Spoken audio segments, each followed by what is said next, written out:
రంజాన్ పర్వదినం సందర్భంగా ముస్లిం సోదరులకు బీజేపీ, టీడీపీ, జనసేన ఉమ్మడి ఎంపీ అభ్యర్థి అంబికా లక్ష్మీనారాయణ శుభాకాంక్షలు తెలిపారు. అయితే ముస్లిం పండుగలను సంతోషంగా జరుపుకోవాలని ఆకాంక్షించారు.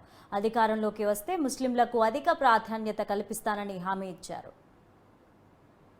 ముస్లింలు అత్యంత పవిత్రంగా భావించేటువంటి రంజాన్ మాసం ఉపాస్య దీక్ష విరమించి రేపు అందరూ పండుగ జరుపుకోబోతున్నారు. ఈ సందర్భంగా రాష్ట్ర వ్యాప్తంగా ఉన్నటువంటి ముస్లిం సోదరులందరూ కూడా రంజాన్ శుభాకాంక్షలు. ఎందుకంటే ఈరోజు ఎంతో భక్తి శ్రద్ధలతో అంటే ఈ యొక్క సమాజంలో ప్రతి ఒక్కరు కూడా కలిసిమెలిసి ఉండాలి, ఒక అన్నదమ్ముల వలె మనం అందరూ కూడా కుటుంబ సభ్యుల్లాగా ఉండాలి, తద్వారానే ఈ రాష్ట్ర ప్రగతి కానీ దేశ ప్రగతి కానీ ఉంటుందనే లక్ష్యంతో అందరూ ముస్లిమ్స్ అందరూ కూడా ఒక సోదర భావంతో చేసేటువంటి కార్యక్రమంలో ఎక్కువ భాగం హిందువులు మేము కూడా పాల్గొంటుంటాము. ఎందుకంటే ఆ పవిత్రమైనటువంటి మాసంలో ఇఫ్తార్ విందులు కానీ లేదా ఒక పూజా విధానం కానీ మేము పాల్గొని ప్రార్థన చేసేటువంటి అవకాశం చాలా వరకు మేము తీసుకుంటాం. కాబట్టి అందరికీ మరొకసారి రంజాన్ శుభాకాంక్షలు తెలియజేసుకుంటాం.